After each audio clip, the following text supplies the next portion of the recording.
Hey everybody, what's going on? Just checking in. Haven't made a video in a while. It's kind of a lot of things going on right now. A lot of moving parts to the economy. A lot of moving parts going on with the geopolitical landscape. And unfortunately, these are manufactured moving parts that are maneuvering us closer and closer to a trigger event, which will then begin a rather massive, rapid collapse. What event is it going to be? I don't know.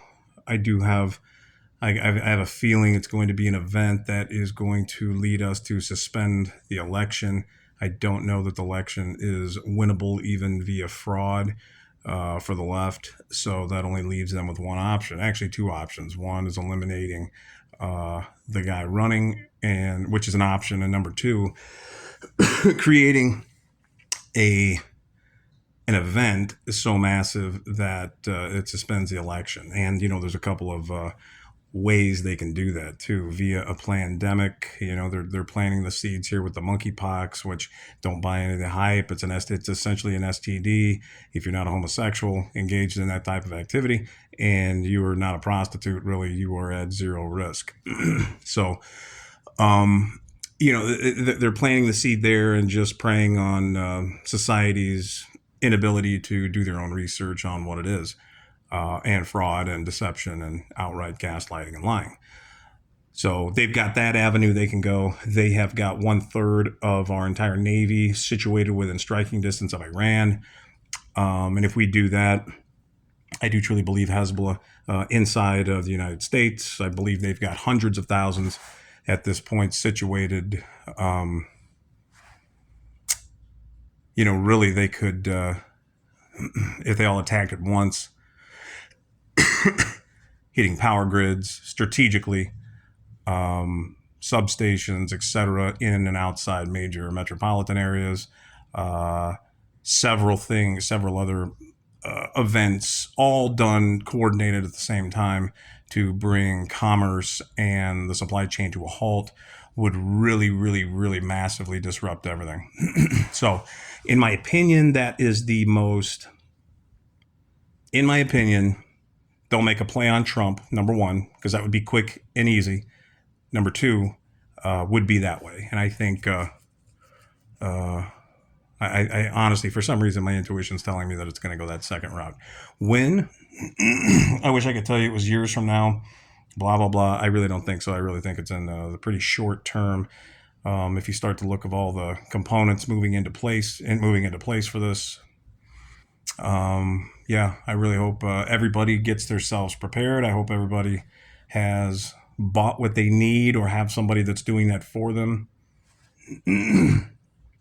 If you're running around frivolously squandering your resources and not getting yourself prepared on any level, you're doing yourself a complete disservice. Because I don't think this is a matter of if, it's a matter of when.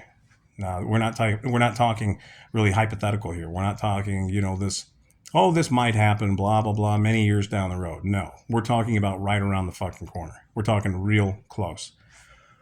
So if you've wondered, if you're seeing things and wondering, man, things seem to just be accelerating and moving faster and faster. The news cycles are moving faster and faster, almost like a snowball rolling downhill. It just gets bigger and bigger and faster as it gets ready to smash into the ground. That's kind of what we are on right now, is an out of control snowball. So, I would just say get yourself prepared. If you want to take any advice from a random YouTuber like myself, I might position myself into physical gold. I might also position myself into low cap altcoins on the cryptocurrency market. I might strategically run through 3 or 4 of those. And if you want to hedge there, you can also jump into Bitcoin and Ethereum. I do believe the cryptocurrency market is set to, have a major jump. I do believe silver is set to have a major jump. And I think conservatively in the crypto market, you should be able to 5x your investment if you use any type of strategic strategy and watch that market. I do believe that silver is probably going to 5x as well. So I would say get physical silver, don't hold it in a depository, and don't buy any ETFs, just buy physical. So That's my recommendation. I would also be, I would be finding highly dense, calorically rich canned foods that have the longest shelf life you can find. Keystone beef is one that is a great place to put your money if you're going to start buying canned foods. Freeze dried stuff like that. You need a source of clean water. You're going to have an energy source, so I do believe some solar generators, and know how to use them. Get them hooked up, figure them out, just in case. Everything's just in case. But it really feels like more of a certainty as we go forward, as opposed to, a possibility. It's more of a probability. So, just a couple of ideas, couple of thoughts. That's what I see happening. Like I said, I've studied geopolitics since 2008.